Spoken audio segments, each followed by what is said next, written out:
اعوذ باللہ من الشیطان اللعین الرجیم بسم اللہ الرحمن الرحیم رب اشرح لی صدری ویسر لی امری واحلل عقدۃ من لسانی یفقهوا قولی اللہم صلی علی محمد و آل محمد. صاحبان ایمان مومن مومنات، پیغمبر اکرم صلی اللہ علیہ وآلہ وسلم کا ایک مختصر سا آسان سا وظیفہ ہے. جن گھروں میں یہ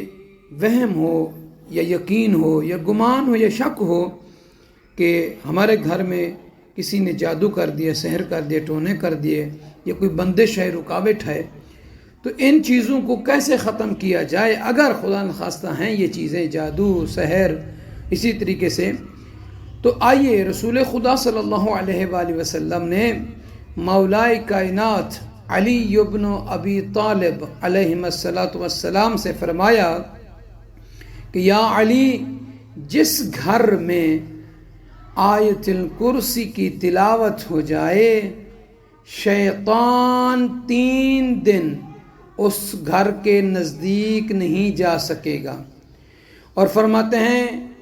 اور 40 دن تک کوئی جادو اس گھر میں داخل نہیں ہو سکے گا. فرماتے ہیں کہ یا علی، یہ آیت اپنی اولاد اور ہمسایوں کو بھی تعلیم دیں کہ قرآن مجید میں اس سے بڑھ کر کوئی آیت نہیں ہے.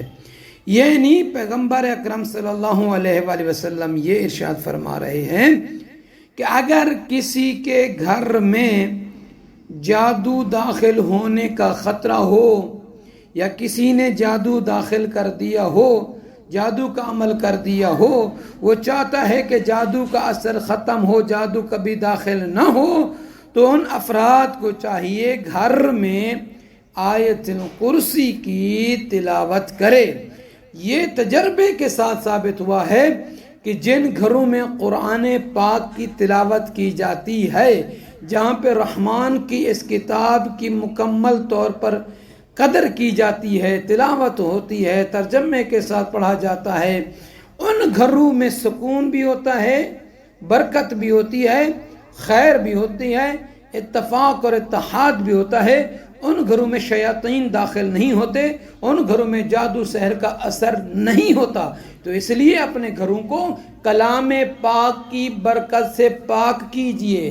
اور نحوست کا خاتمہ کیجئے. تو اگر جادو کا اثر ہے، کسی کو محسوس ہوتا ہے، تو اسے چاہیے کہ پیغمبر اکرم صلی اللہ علیہ وآلہ وسلم کہ اس فرمان مبارک کے مطابق جسے علی بن ابی طالب علیہ السلام سے فرمایا، وہ عمل کرے تو انشاءاللہ تعالی اللہ تعالیٰ اس کی برکت سے اس کے گھر میں جادو سحر کا خاتمہ کر دے گا انشاءاللہ تعالی.